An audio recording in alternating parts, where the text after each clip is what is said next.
तो चलिए आज ऑप्शंस ट्रेडिंग की एक ऐसी दुनिया में गोता लगाते हैं जहां दाव बहुत ऊंचे होते हैं और मुनाफे विस्फोटक हो सकते हैं।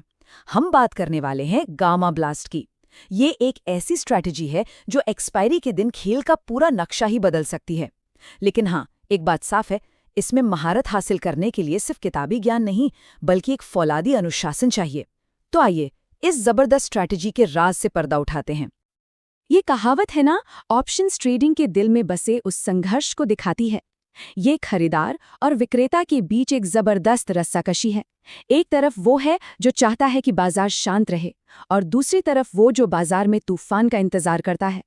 गामा ब्लास्ट स्ट्रैटेजी ठीक इसी संघर्ष के उस पॉइंट का फायदा उठाने की कला है जहां एक की घबराहट दूसरे के लिए एक सुनहरा मौका बन जाती है।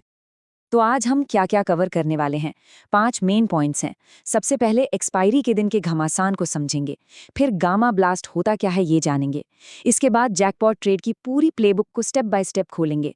फिर ये सीखेंगे कि कब मैदान से बाहर रहना है और आखिर में एक कामयाब ट्रेडर की सोच को कैसे अपनाना है। तो चलिए शुरू करते हैं। तो सबसे पहली और ज़रूरी बात ये समझना होगा कि ऑप्शंस ट्रेडिंग एक ज़ीरो सम गेम है। मतलब सीधा सा हिसाब है। हर जीतने वाले के लिए कोई ना कोई हारने वाला होता है।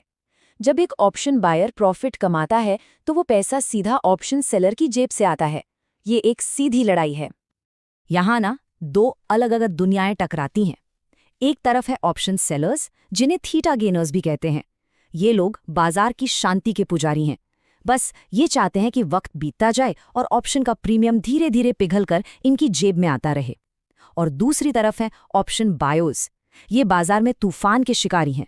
इन्हें बड़े उतार चढ़ाव चाहिए ताकि वो गामा की लहर पर सवार होकर बड़ा मुनाफा कमा सकें। ये शांति और तूफान के बीच का एक क्लासिक मुकाबला है। तो अब आते हैं इस स्ट्रैटेजी के दिल पर, गामा ब्लास्ट। ये वो खास लम्हा है, वो मोमेंट है जब खेल का पासा पूरी तरह पलट जाता है। जब ऑप्शन सेलर्स, जो आमतौर पर कंट्रोल में रहते हैं, अचानक खुद को एक जाल में फंसा हुआ पाते हैं। और बस यही वो पल है जब उनकी घबराहट एक होशियार बायर के लिए एक जबरदस्त मौके में बदल जाती है। तो ये गामा ब्लास्ट असल में है क्या? ये एक्सपायरी के दिन होने वाला एक बहुत तेज, एक विस्फोटक प्राइस मूव है। ऐसा होता क्यों है? क्योंकि उस दिन थीटा मतलब समय के साथ प्रीमियम गलने का जो फायदा होता है वो लगभग 0 हो जाता है। और यही तो सेलर्स का सबसे बड़ा सुरक्षा कवच होता है। जब ये कवच हट जाता है तो वो बाजार की छोटी सी भी हलचल से घबरा जाते हैं और एक चेन रिएक्शन शुरू हो सकता है। तो सारा खेल इसी बात का है। ये पूरी स्ट्रैटेजी ऑप्शन सेलर्स के ब्रेकिंग पॉइंट को पहचानने के बारे में है।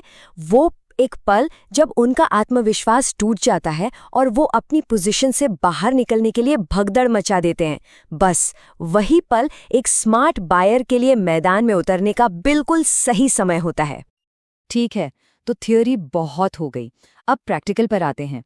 आइए इस ट्रेड को असल में करने की स्टेप बाय स्टेप प्रक्रिया को समझते हैं।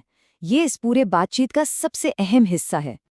इस ट्रेड को करने के 4 बेहद जरूरी कदम हैं। पहला, सही माहौल का इंतजार। दूसरा, सही सिग्नल की पहचान। तीसरा, सही एंट्री।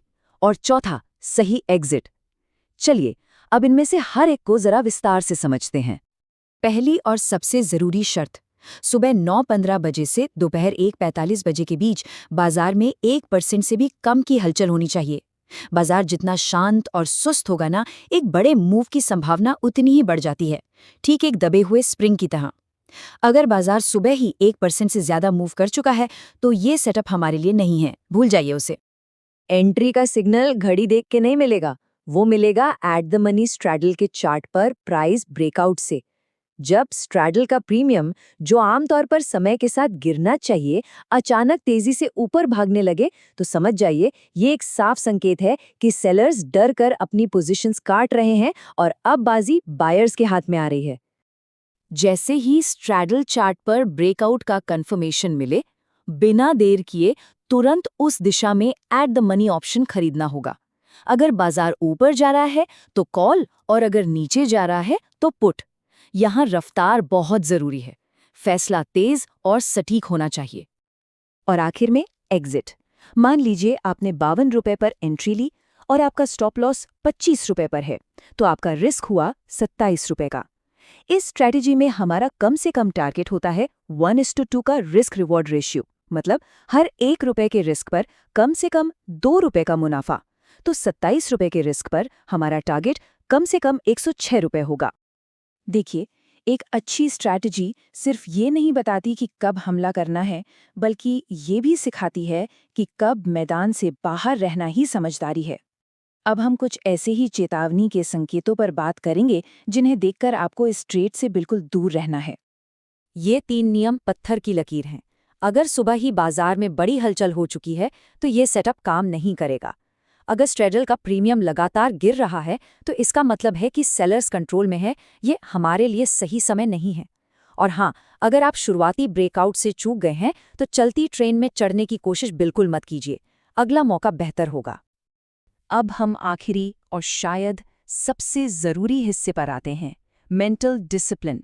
आपके पास दुनिया की सबसे अच्छी प्लेबुक हो सकती है, लेकिन सही मानसिकता के बिना वो किसी काम की नहीं। ये चार्ट एक बहुत ज़रूरी सच्चाई दिखाता है।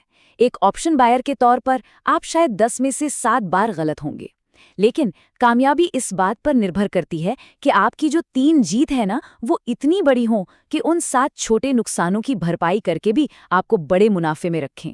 इसीलिए रिस्क रिवॉर्ड मैनेजमेंट इतना ज़्यादा ज़रूरी है। ये सिर्फ सुझाव नहीं है, ये लंबे समय तक इस खेल में टिके रहने के नियम हैं। अपनी पोजीशन साइजिंग हमेशा एक जैसी रखिए, कभी भी अपनी पूरी कैपिटल एक ही ट्रेड में मत लगाइए। बेहतरीन सेटअप के लिए सब्र से इंतजार कीजिए, भले ही वो महीने में 1 या 2 बार ही मिले। और जब आपका टारगेट पूरा हो जाए तो लालच छोड़कर मुनाफा घर ले आइए। तो आखिर में बस एक सवाल, इस पर ज़रूर सोचिएगा, क्या सही सेटअप का इंतजार करने का अनुशासन खुद उस स्ट्रैटेजी से ज़्यादा कीमती है?